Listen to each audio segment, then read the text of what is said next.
estávamos vivendo totalmente alheio à tua vida e possivelmente nem estaríamos mais vivos hoje. Oh Deus, muito obrigado, Pai. Muito obrigado.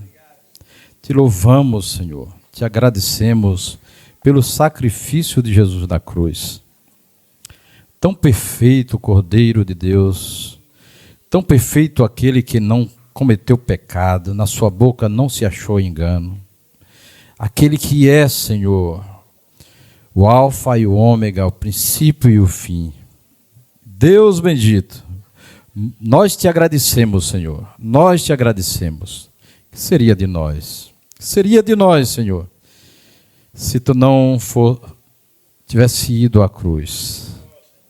Meu amado, meu Senhor bendito, e como te agradecemos, porque temos irmãos e irmãs, família de Deus, imperfeitos, mas lutando, Senhor, para não viver mais a sua própria vontade, os seus próprios projetos à sua maneira, mas colocando todos os seus projetos, sua vida, nossas vidas diante de Ti, para sermos guiados e dirigidos por Tua sabedoria, Senhor. Aleluia. Muito obrigado, Senhor, por estarmos aqui reunidos, congregados aqui nessa manhã. Que bom, Senhor, que bom que poderíamos estar em outros cantos, mas não. Tu nos trouxeste aqui nesse dia, Pai. Te agradecemos, amado. Aleluia. Nós estamos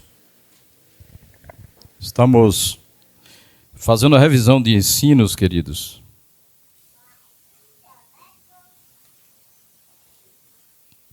E no último encontro que tivemos, Laerte trouxe o ensino por que devemos estar fundamentados.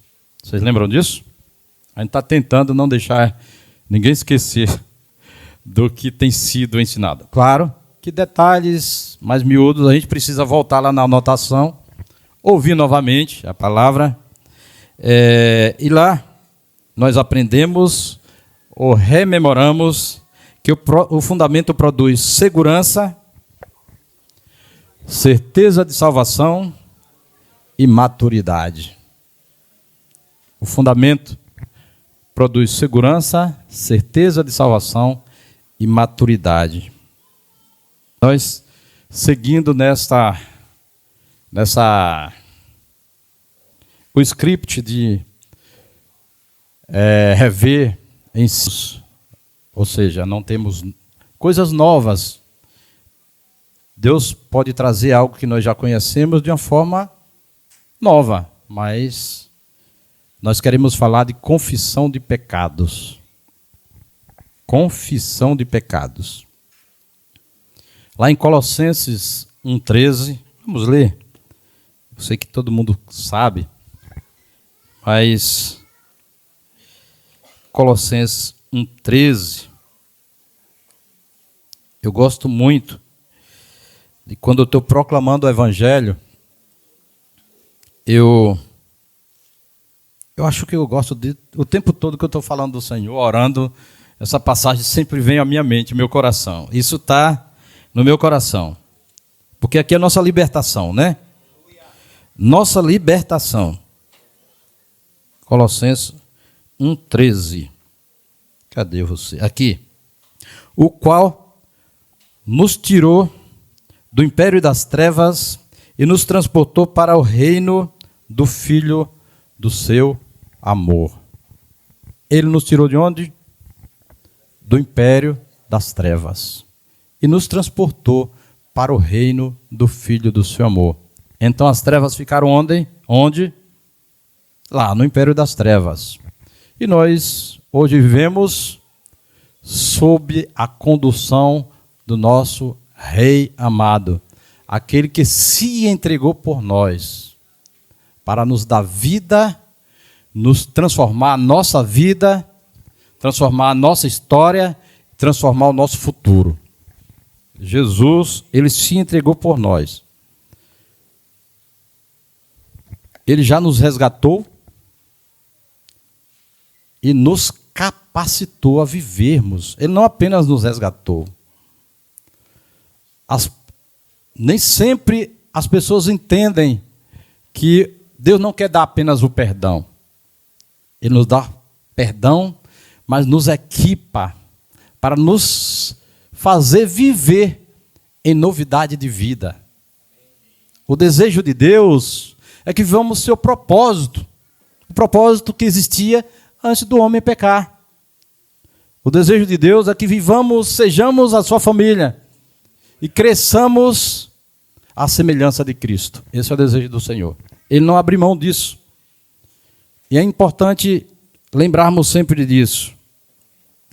Só que nós estamos no mundo. Ele disse assim: não peço que os tire do mundo, mas que os livre do mal. Infelizmente, algumas coisas nem sempre acontecem como planejado, e às vezes nós somos surpreendidos e a carne, nossa carne, ela sucumbe ao pecado. E como fazemos, irmãos? O que devemos fazer quando acontece isso? Porque o Senhor, Ele sabia, Deus sabia que teríamos dificuldades. Deus sabia, Deus tinha certeza que teríamos dificuldades. Então o que Ele fez? Ele criou ferramentas que nos conduz a uma vida de santificação plena. Se a santificação ainda não foi desenvolvida, se ainda não somos totalmente santos, mas estamos caminhando para a santificação. É interessante que Hebreus 12, 14 diz assim: segui a paz com todos e a santificação, sem a qual ninguém verá o Senhor. Interessante é que, quando seguimos a santificação, estamos caminhando para um dia estar com o Senhor. Amém? Alguém aqui pode dizer: não, eu sou santo e é impossível pecar. Ninguém pode dizer isso. João diz assim: aquele que diz que não comete pecado é mentiroso. Mas ele diz que aquele que vive na prática do pecado é filho do diabo. Então, cometer tem que ser acidente. Na verdade, o mesmo apóstolo que diz que aquele que afirma não cometer pecado é mentiroso, ele diz assim: aquele que vive na prática do pecado é filho do diabo. Então, Deus, na sua graça, Ele nos dá instrumentos para nos santificar. E a confissão de pecados é um desses instrumentos. Na verdade, a confissão de pecados, algumas pessoas muito sinceras acham que confessar pecado a homem está errado. E utilizam para isso, para afirmar isso, uma passagem, acho que de Jeremias, que diz que maldito o homem que confia no homem. Mas só que lá diz assim: faz da carne mortal o seu braço. Foi um tempo em que o povo estava em pecado, a nação estava praticamente toda em pecado. Algumas pessoas não tinham se rendido ao pecado, mas estava a nação totalmente... E Deus já sabia que... Aí Deus... Foi um momento em que Deus exerceria juízo sobre aquela nação, mandando para o cativeiro.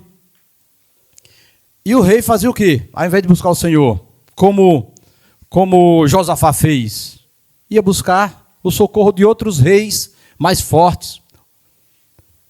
E confiava. Aí na outra parte diz assim: tu que confia em Faraó, aquela cana quebrada, você vai colocar a mão no bastão, que seria um suporte de sustentação, né? E as lascas daquela cana vai entrar por tua mão. Então é a confiança no homem para ser a tua sustentação. É isso aí que está dizendo a Bíblia. Então, eu não posso deixar de confessar, porque maldito o homem que confia no homem. Eu tenho que confessar porque a palavra diz que eu tenho que confessar. Eu não vivo desconfiado das pessoas. Eu não confio minha vida a ninguém ao ponto de ele ser a minha fonte de sustentação. A palavra diz, inclusive, que o pai e a mãe podem até me abandonar, mas ele não me abandona. Eu tenho que confiar nele. Mas porque diz que o pai e a mãe podem abandonar, não significa que o pai e a mãe vão abandonar. Acontece, de forma esporádica. Então, irmãos, confissão de pecados. O que é que acontece? Situações mais leves, até mais tranquilo, né, para confessar. É ou não é, irmãos? Situações mais leves. Mas quando o negócio é mais pesado, dá uma vergonha. Tem que ter vergonha mesmo. Dá uma tristeza.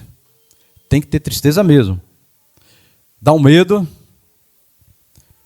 O problema é que o medo nos leva a fazer o que, irmãos? Hein? Existem pode acontecer três coisas quando pecamos. A primeira coisa que acontece é que escondemos a nossa condição. Pode acontecer isso. Escondermos. Não é verdade? Escondermos. A segunda coisa que pode acontecer é disfarçarmos tratando superficialmente. Que existe isso também, né? Escondemos a nossa condição. Ou, segunda coisa que pode acontecer, disfarçar tratando superficialmente. E a terceira, desejada, correta, e que nos leva a crescer o que procede de Deus, confessamos colocando na luz. Escondendo. O que é que acontece? Como é essa questão de esconder? Que não devia. Mas é bom a gente cutucar esse negócio. Temos na palavra de Deus algumas situações bastante curiosas que nós já ouvimos falar. Tem a primeira situação de alguém que escondeu. Quem foi? Vocês lembram de? Adão. Adão pecou, viu que estava nu, colheu para si um negócio lá com folha de figueira, fez aí uma vestimenta, não imagino como seria uma vestimenta de folha de figueira, mas ele tentou se vestir e ainda se escondeu. O Senhor chegou lá, Adão, tu está onde? Adão, todas as vezes, ele já estava lá. Dessa vez, Adão já não estava. Esse risco acontece com todos nós. Nos escondemos. Onde é que tu está, Adão? Aí Adão lá se explica, justifica. O outro foi... Eva também se escondeu. Adão disse que a mulher que tu me deste, guarda desse negócio aqui. Eva disse assim, foi a serpente. Eu sei que ela não apareceu sozinha, tu criou esse negócio. Essa parte ela não diz não. Mas quem criou a serpente? Foi Deus. Então Eva, não, eu sou boazinha, mas a serpente aqui, amados, infelizmente nós somos assim. Nós somos de esconder. Teve outro sujeito chamado Caim. Gente, já tem tempo que o pecado é ruim, viu? O pecado nunca prestou, irmãos. O pecado é uma miséria, irmãos. O pecado nós temos que fugir dele e ele é o nosso inimigo. O pecado é o nosso principal inimigo é o pecado. Daqui é o meu eu, etc., mas porque o meu eu ele vai querer fazer a própria vontade, vai afastar-se da vontade do Senhor, não é verdade? Mas aquilo que vai causar em nós a derrota vai ser o pecado. Se a gente der espaço para o eu. Caim, Deus chegou para Caim, tu está triste por quê, Caim? Caim não quis dizer. Caim, o pecado mora à porta, jaz à porta. Cumpre a ti dominá-lo. Deus avisou o cabra. Às vezes Deus diz assim, cuidado, não vá por aí. O Espírito Santo, não é por aí. Não é por aí. Mas se por acaso acontecer, precisamos resolver a situação. Caim, por acaso eu sou guardador do meu irmão, até chegou, matou, escondeu, e Deus foi lá de novo e deu a oportunidade dele confessar. Irmãos, Caim fez do mesmo jeito, escondeu. Tem um sujeito chamado Acã, não sei se todos aqui conhecem a história de Acã. Esses primeiros todo mundo conhece. Mas quando Israel chegou na Terra Prometida, a Terra era prometida, mas tinha dono. Tinha outros donos. E os donos não iam querer deixar assim fácil. Então eram apossar-se, expulsando quem estava lá. Aí a primeira cidade que eles encontraram na Terra Prometida foi Jericó. Tem uma outra passagem antes, lá em que, antes de atravessar o rio, que chegaram em outras cidades. Mas aqui, agora na hora de apossar mesmo, naquela expansão maior, foi Jericó. Jericó era cercada de muros muito altos e intransponíveis. E o povo era preparado para ficar lá dentro. Aí Deus precisou derrubar os muros, sobrenaturalmente. E aí Israel apossou-se daquela terra. Mas o processo foi o seguinte: Josué amaldiçoou Jericó. E tudo que tinha em Jericó, ninguém pegue nada. E um sujeito chamado Acã achou uma capa babilônica e umas barras de ouro de negócio e guardou debaixo da tenda dele. Aí pronto, ganharam a guerra com Jericó. Daqui a pouco tinha uma guerra com um lugarejo chamado Ai. E foi um ai, ai, ai. Porque aquele povo pequenininho que não tinha muro, não tinha nada, venceu Israel. Por causa de quê? Do pecado de Acã.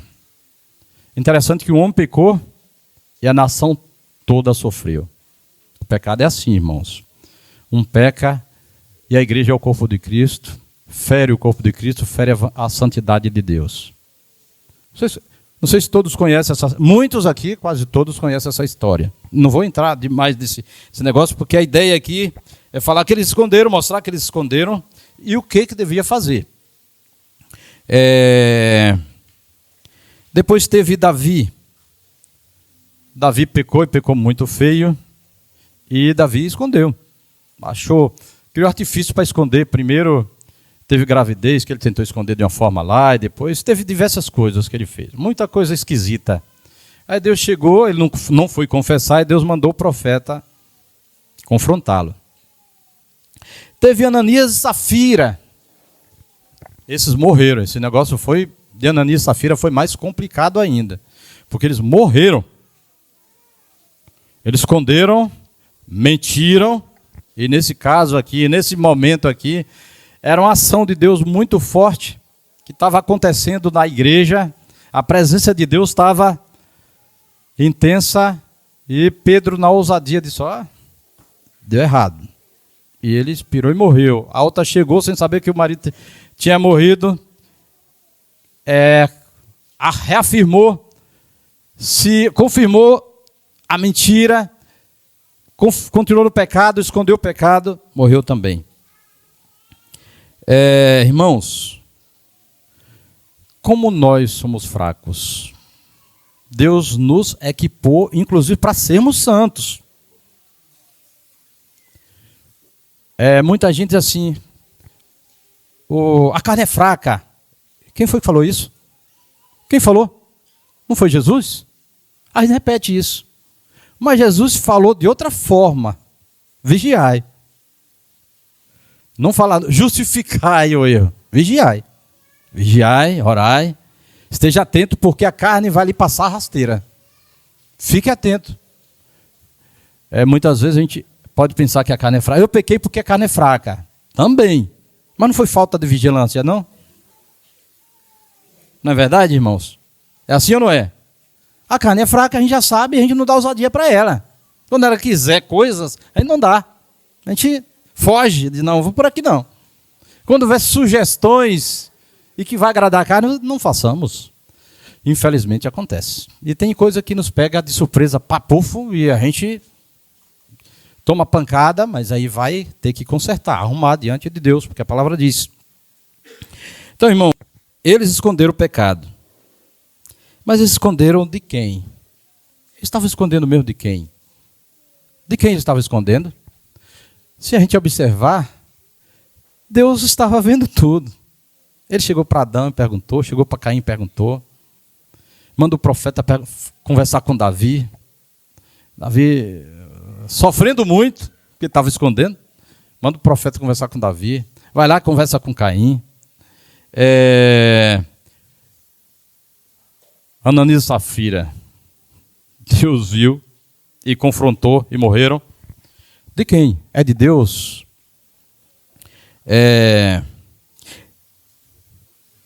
Aí Deus diz assim: onde você está, Adão? Deus estava vendo. Quem te fez saber que estavas nu? Deus assistiu tudo. Comesse da fruta. Ele pergunta, mas ele não sabia. O que ele estava fazendo quando ele perguntava isso?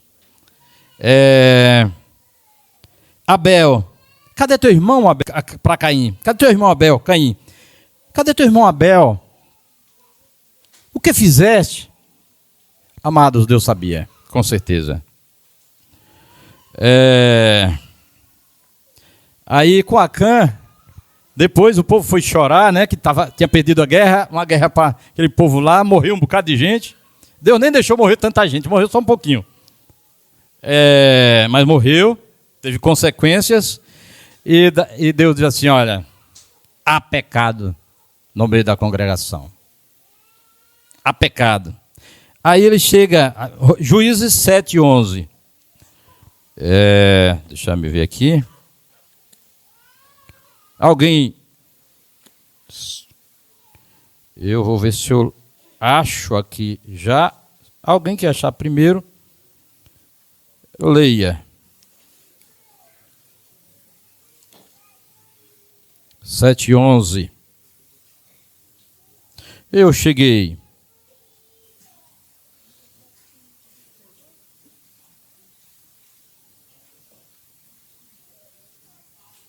É isso mesmo, gente? Não, meus irmãos. Josué. Eu estou confundindo o povo. Josué 7:11. Ainda bem que eu não li. Porque senão ia dar problema. Não tem nada a ver. Josué, meus irmãos. Perdoe-me. Josué 7:11. Israel pecou e transgrediu a minha aliança que lhes ordenado, e tomaram do anátema, e furtaram, e mentiram, e deixaram, e debaixo da sua bagagem o puseram. Tinha sido um homem, e ele disse assim: a nação pecou. O negócio é complicado. A situação não é fácil. Um homem pecou, a nação perdeu a guerra. Naquela situação, havia uma maldição em relação àquilo tudo, e a congregação foi amaldiçoada. Israel pecou até debaixo da bagagem. Então Deus sabia tudo, irmãos.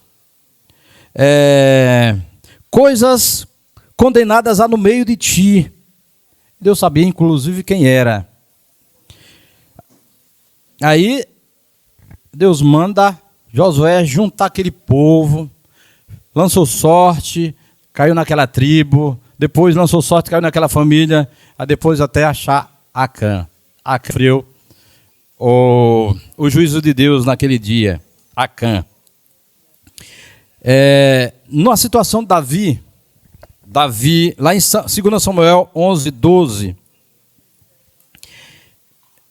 Deus manda Natã falar com Davi. Aí Natã começa a contar uma parábola, né? Uma parábola das ovelhas, que tinha uma ovelhinha, etc. Tal. E Deus sabia tudo.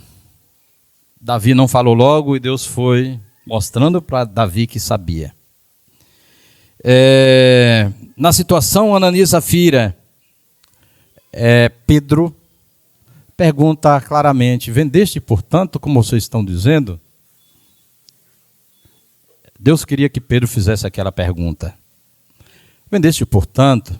Vendi. Deus já sabia e Deus já tinha revelado a Pedro que havia mentira, e Ananias caiu morto. Depois chega a mulher, Pedro faz a mesma pergunta, ela repete a mentira, ela cai morta. Inclusive, Pedro diz assim: estão aí os pés daqueles que levaram o teu marido, vão te levar. Ele usa até essa expressão. Irmãos, Deus já sabe. Então, por que escondemos e de quem escondemos?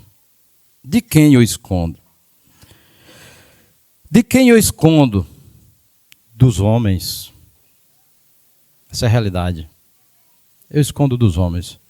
Inclusive, quando tratamos com Deus, nós já sabemos que Ele sabe e começamos a conversar com Ele, inclusive. Eu escondo dos homens. E eu posso esconder dos homens, irmãos? Eu posso? Eu devo? Eu posso escolher fazer certo, posso escolher fazer errado. Mas escolhendo fazer errado, eu colho consequências. Se eu escolher fazer certo, eu desfruto das consequências, dos desdobramentos. Amém? Quais as consequências quando escondemos? Tem consequência, irmãos? Tem consequência.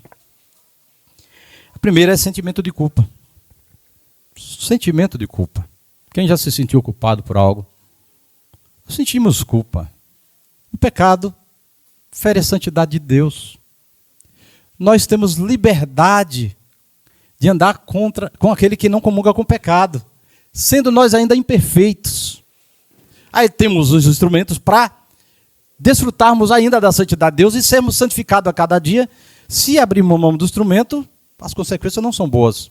Me lembro, irmãos, que uma vez eu estava lá, eu trabalhava em Salvador ainda, eu acho que foi no ano 2000, mais ou menos. Porque os acontecimentos me levam para o ano 2000, mais ou menos. E eu falei uma coisa e aquilo me perturbou. Só que foi com gente descrente ali e assim, não dava para tratar aquela coisa, mas ao meu ver, não dava. Ao meu ver, naquele momento, não tinha como resolver aquela situação. Na hora, a sensação que eu tinha é que subia um fogo dos meus pés no corpo todo. Uma sensação de desamparo. Misericórdia. Terrível. Terrível, irmãos. Terrível. Terrível demais. Aí eu tô desesperado. Estou desesperado, Senhor. E aqui, trabalhando. Aí, quando eu chego, parece que já estava perto da hora de sair. Eu saí. Fui embora com aquela sensação, aquele negócio no corpo, aquele negócio terrível. Aí quando eu cheguei no ônibus, eu digo assim, sei o que eu vou fazer. Fiz igual o filho pródigo, que diz assim, levantando-se foi ter... Eu farei isso. Eu vou ter com meu pai e falarei isso. Na verdade, Deus já sabia, eu já estava falando com ele, mas precisava fazer algo mais. Não mais com meu pai, mas com meu companheiro de ministério. Vou lá, chegar lá, falar assim para Josias. Na hora o negócio acabou. Quando eu falei isso comigo mesmo, na hora a situação foi embora. Graças a Deus. Na hora a presença de Deus chegou. Aleluia, glória a Deus. Irmãos, a confissão de pecado é remédio. A confissão de pecado cura. Claro que é preciso estarmos com o coração em Deus. Eu não tenho que estar com o coração apenas no perdão e na ausência de culpa. Senão eu vou estar pensando, inclusive, que talvez eu volte a fazer da mesma forma. Existe confissão de pecado que o camarada está achando que não vai conseguir e não se importa tanto de voltar ao vômito. Que pecado é assim. A Bíblia diz que pecado é como se você voltasse e comesse o seu vômito. Para o que já é limpo, nós que somos, já fomos resgatados do império das trevas. Não é verdade? Não é assim? A porca lavada voltou ao esponjadouro de lama, o cão voltou ao seu próprio vômito. Irmãos, é que o pecado seja nojento assim para nós, que ele é nojento mesmo. Mas nossa carne, ela infelizmente, ela tem certa compatibilidade com o pecado. Ela é incompatível com as coisas excelentes, com a vida de cidadão dos céus. Mas nós temos que colocar ela na cruz, irmãos. Aleluia, glória a Deus. Amém. Deus é bom. Que nosso coração, irmãos, esteja sempre pronto a romper com tudo que é treva em nossa vida. Não permitamos, queridos, não permitamos que as trevas nos dominem. Que o pecado, ele chega, tem que pecado menorzinho, assim, que parece não ter muita expressão. A palavra até fala que o pecado do homem, às vezes, é feito de uma forma que não tem como ser tratado. Parece que em Timóteo. Mas, assim, tem coisas pequenas que vão tomando espaço em nossas vidas. Raposinhas que vão entrando na vinha. E a vinha fala da nossa comunhão com o Senhor, nossa liberdade com Deus, onde não pode outras coisas que impeçam a nossa comunhão com Deus. E Hebreus 3, uma passagem que eu amo muito, que fala do endurecimento, infelizmente. Eu amo porque fala de não deixar, irmãos, nenhum de vós tem um coração duro, infiel, que vos aparte do Deus vivo. Antes, durante o tempo que se chama hoje, exortai-vos mutuamente, para que todos os dias, para que ninguém se endureça pelo engano do pecado. Há um endurecimento, irmãos. O pecado vai ganhando. Eu me lembro daquele jogo. A gente não tem por aqui, pelo menos não é conhecido no Brasil, mas que o pessoal vai ganhando jardas. O pecado quer ganhar jardas em nossas vidas. Aqui espaço, metragem dentro da nossa vida, do nosso espaço de comunhão com Deus, para tirar a comunhão com Deus. O pecado quer tomar espaço. Então não permitamos que ele tenha espaço em nós, porque vai endurecendo, a consciência vai endurecendo, vai se cauterizando. O sentimento de culpa. O sentimento de culpa, na Bíblia, fala de má consciência. Má consciência. Diz, por causa da má consciência, alguns naufragaram na fé, porque não confessaram e deixaram o pecado. Alguns naufragaram na fé. E é muito perigoso. Aqui está, sobre má consciência, tem 1 Timóteo 1:5, 19, 1 Timóteo 3:9 e Provérbios 28:13. Falando de... Eu gostaria de ler Provérbios 28:13.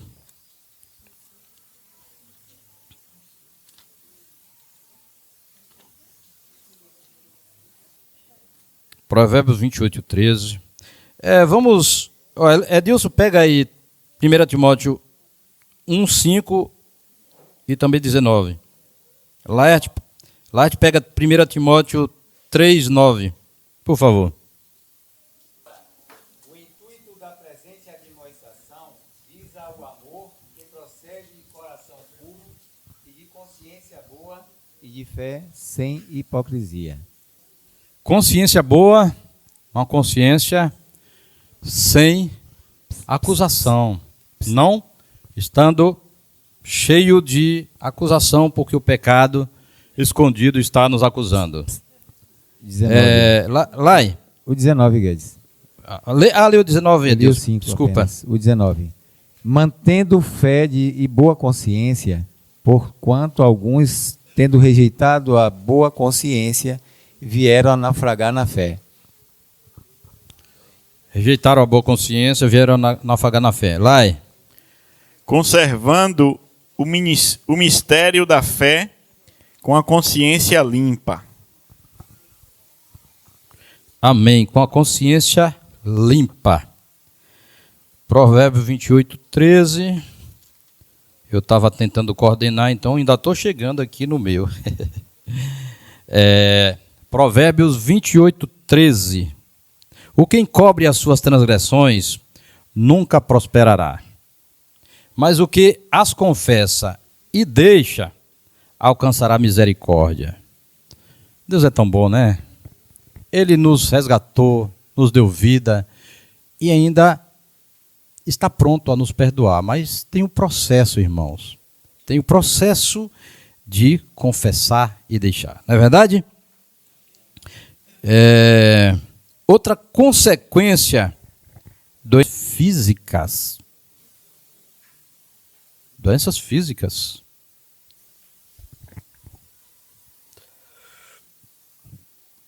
A palavra do Senhor nos ensina que o pecado escondido causa transtornos espirituais, psíquicos e físicos. Vocês já viram isso em algum lugar? Os Salmos têm algumas coisas que mostram isso. Não tem? O Salmo 32 mesmo. Alguém abre aí para... chega aí, Edilson. 32, 3. Olha lá.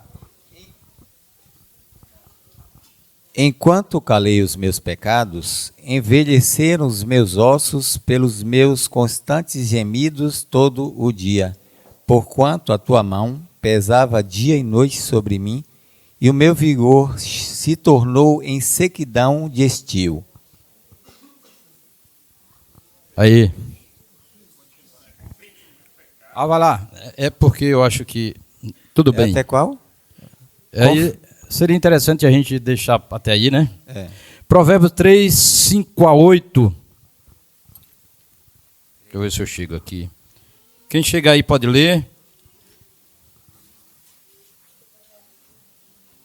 Eu já achei. Confia no Senhor de todo o teu coração e não te estribes no teu próprio entendimento. Reconhece-o em todos os teus caminhos e ele endireitará as tuas veredas. Não seja sábio a teus próprios olhos. Teme ao Senhor e aparta-te do mal. Isso será saúde para o teu âmago e medula para os teus ossos. Saúde está falando que quando eu confio no Senhor, de todo o coração, me aparto do mal, eu tenho saúde nos ossos. É interessante, viu? Aí o Salmo 32 diz que até os ossos envelheceram.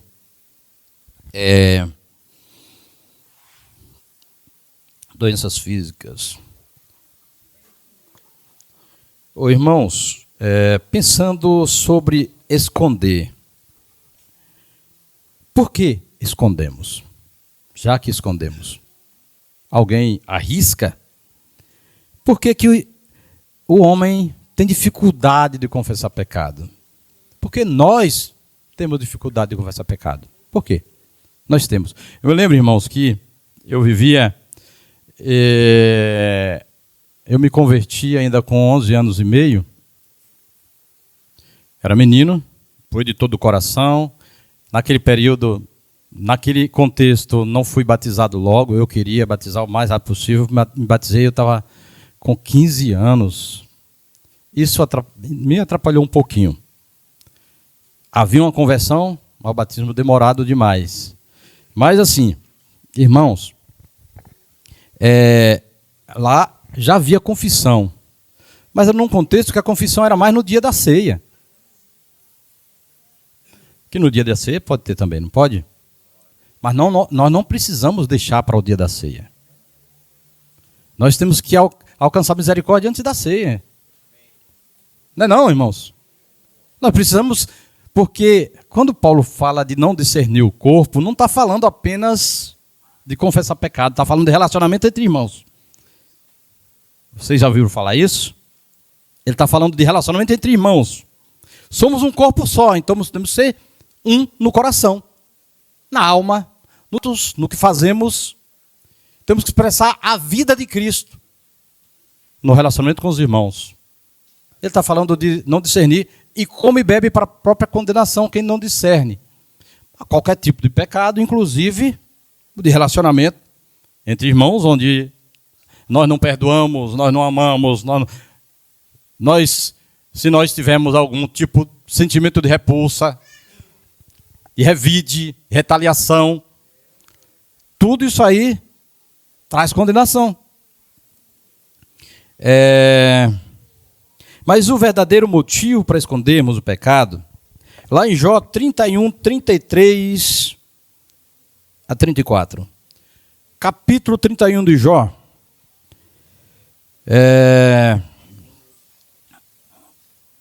33 a 34 mostra fala do motivo de uma forma bem interessante. Eu acho até que a gente chegou a falar um pouquinho aqui, mas aqui é mais claro. É bem interessante. Alguém já achou aí? Jó 31, 33 a 34.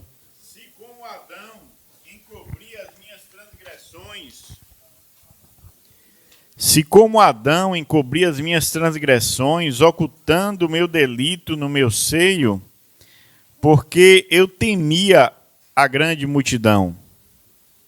Havia um temor da grande multidão, havia um zelo pela imagem. É Jó dizendo isso aqui, né?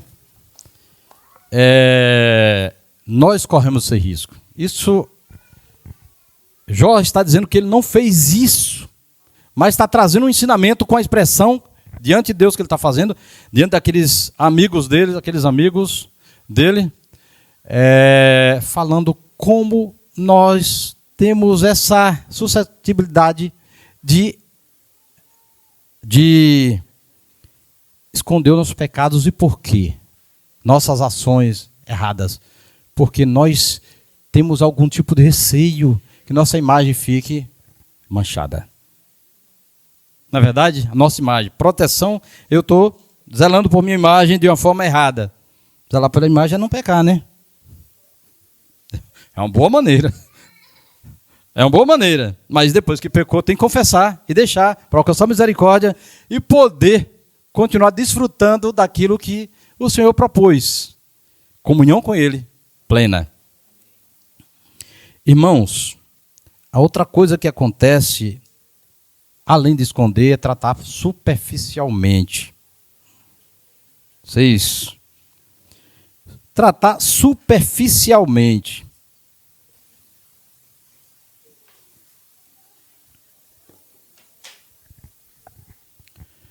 Como é que se trata superficialmente? Sim. Como é que trata superficialmente? O que Eva depois disse, o que Adão disse? Colocou uma desculpa. Muitas vezes nós até queremos confessar, mas tal situação foi assim, foi assado, eu estou com raiva de tal irmão, mas é porque. Você já viu? Quem já fez isso? Quem já tratou o próprio pecado superficialmente? Estava com raiva, mas é por quê? Irmãos, a raiva mata. Eu fiz isso por isso. Peraí, eu já fui comprado, eu sou do Senhor. Eu fiz isso por isso? E Deus, nessa situação, queria que eu fizesse o quê? Deus queria que eu fizesse o quê? Se eu, depois que eu já fiz, já errei. Mas ainda estou dizendo, não, eu fiz isso por isso. Jesus, quando injuriado, não injuriava. Quando padecia, não ameaçava. Então, irmãos, muitas vezes tratamos superficialmente. Procuramos o motivo justo para o nosso pecado. Às vezes, o nosso erro foi fundamentado mesmo numa ação de outro. Porém, nós não temos razão de termos pecado. O pecado nos afasta de Deus. Nós temos razão de correr do pecado. Fugir da aparência do mal. Fazer aquilo que Deus quer que eu faça na situação. O que Deus quer que eu faça quando eu sou injuriado? Quando eu sou ameaçado. Imagina alguém ameaçar a gente. A gente chega assim, não, olha, engrossa a voz assim, olha, rapaz. A gente faz isso, irmãos? É isso que é dar outra face? Como é dar outra face? Então, tratamos superficialmente. Até dizemos que erramos. Mas dizemos, erramos por isso e por isso. Isso é certo, fazer isso? Você pode até contar a história completa, mas qual a motivação de contar a história? E o pior é quando você não perdoou, porque Acontece, você até falou uma coisa que não devia, tratou a pessoa de forma áspera, grosseira, fez algo que não devia ter feito, mas se arrependeu, não quero fazer isso mais, e etc tal. Mas quando você está sentindo aversão à pessoa, como é? Como fica? Quando eu estou sentindo aversão ao meu irmão, como fico eu, queridos? E eu vou te dizer, esse é um pecado que perturba. Traz muita perturbação. Traz muita perturbação. Porque a gente acha que é justo sentir. E porque acha que é justo, sente. Mas também não tem paz. Não é verdade? Você sente paz? Cheio de aversão ao irmão? Quem sente paz aqui? Quem sente paz quando está irado aqui? Tem paz? E por que não tem paz? Porque aquilo é pecado, amor. Que aquilo nos separa de Deus, irmãos. Não tem paz porque separa de Deus. É isso. Imagina, eu tenho aquele que conquistou a minha paz com Deus e com os homens. A palavra diz que ele quebrou a parede de separação entre nós e Deus, entre nós e os homens. Tenho ele, mas eu posso perdê-lo se eu não quiser fazer as coisas que me conservam na posição que ele conquistou para mim e que me colocou. Não é verdade? Então, irmãos, não tratemos superficialmente.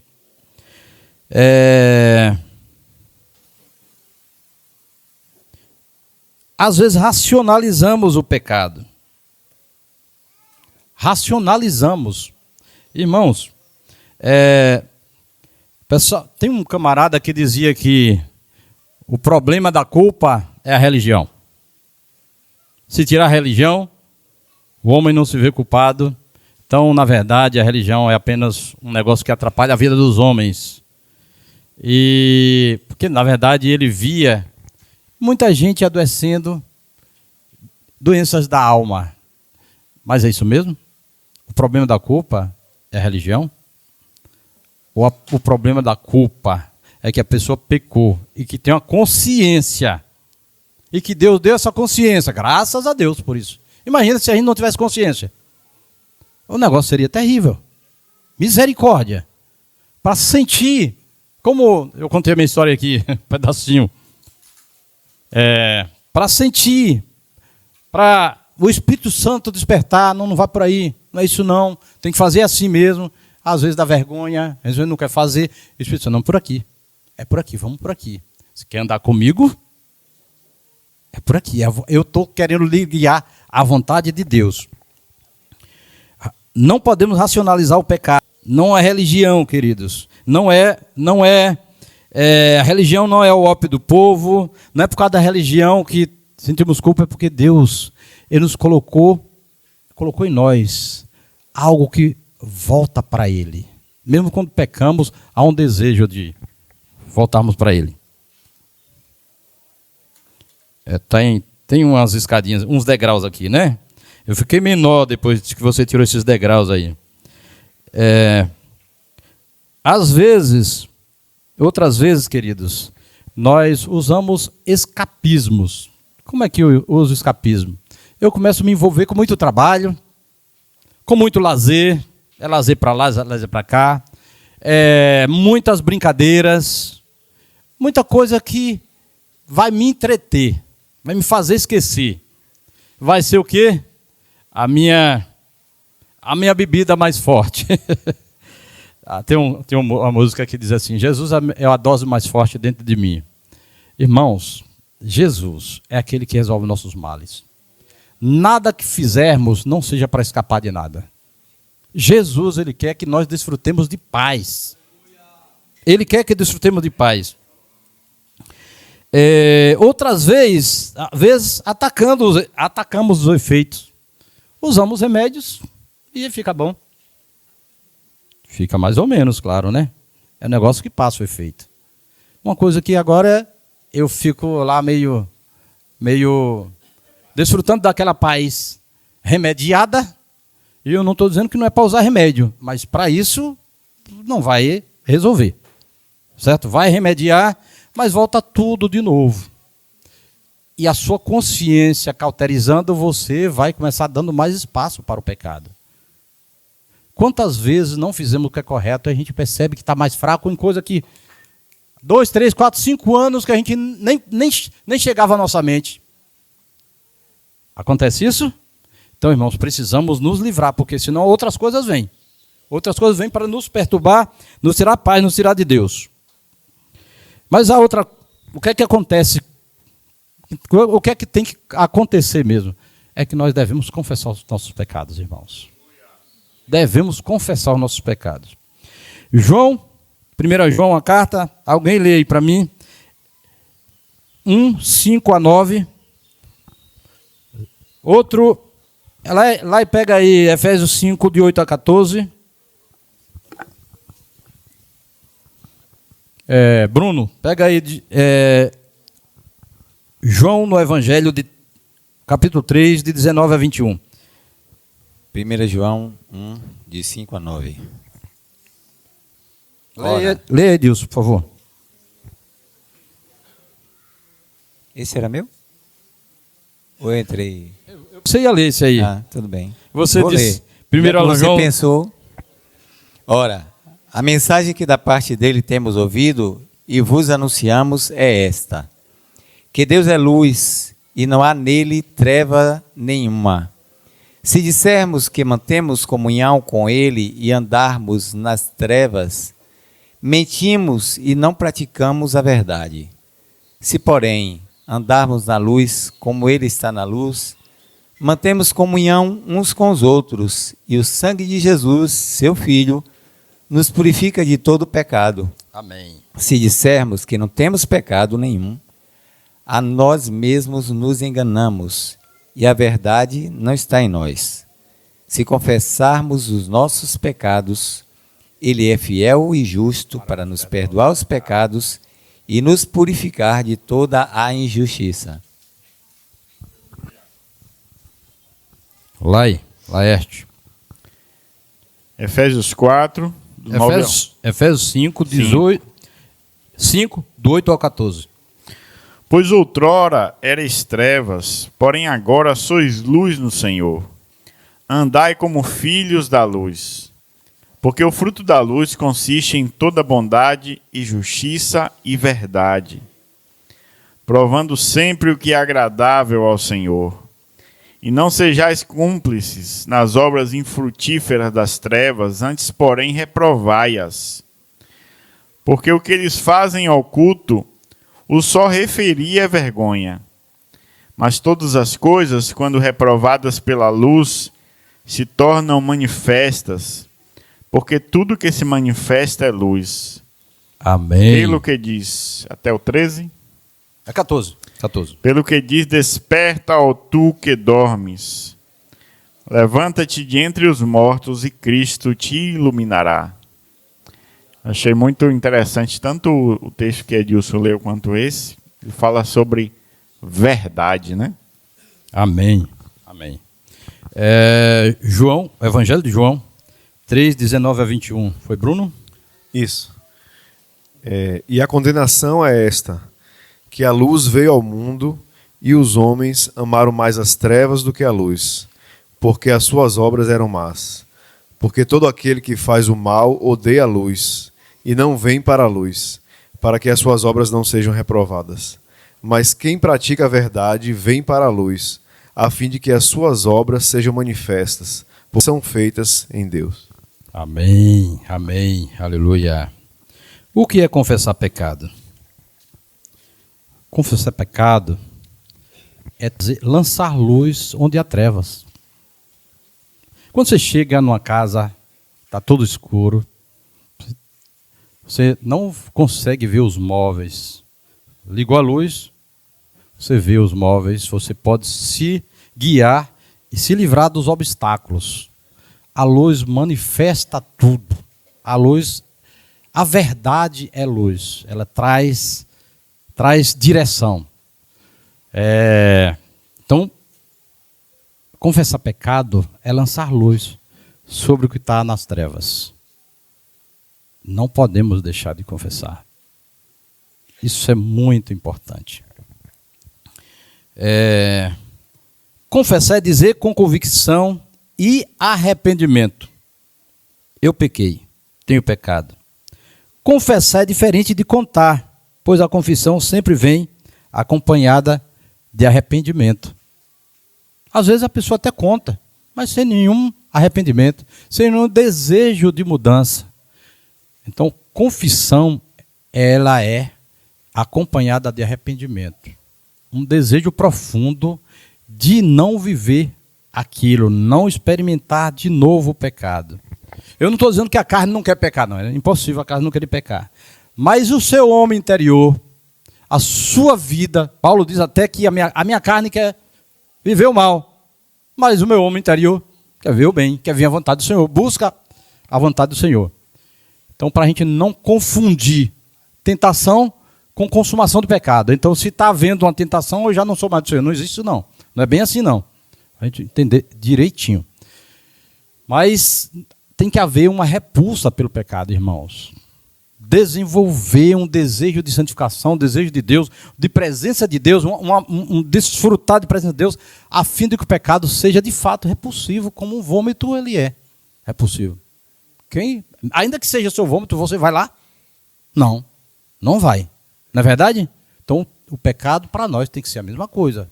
Repulsivo como o vômito. E por isso a gente deve querer se livrar dele o mais rápido possível. E de outras possibilidades. Se não estivermos na luz, as possibilidades vão se multiplicar de forma exponencial. Essa é a realidade. Porque um abismo chama outro. Um abismo chama outro. Que Deus tenha misericórdia de nós. E eu acho que o recado está dado. E a hora também já se foi. O recado está dado e a hora já se foi. Irmãos, é maravilhoso viver desfrutando da presença de Deus. Tudo aquilo que perturba isso deve ser arrancado. Tudo aquilo que perturba nossa comunhão com Deus e com o corpo de Cristo deve ser arrancado de nós. Tudo que é treva tem que ser arrancado. Que Deus nos abençoe, nos conduza em vitória. Nos guarde de todo mal, nos santifique, nos atraia e nos leve a viver a vontade de Cristo de forma perfeita. Em nome de Jesus. Amém.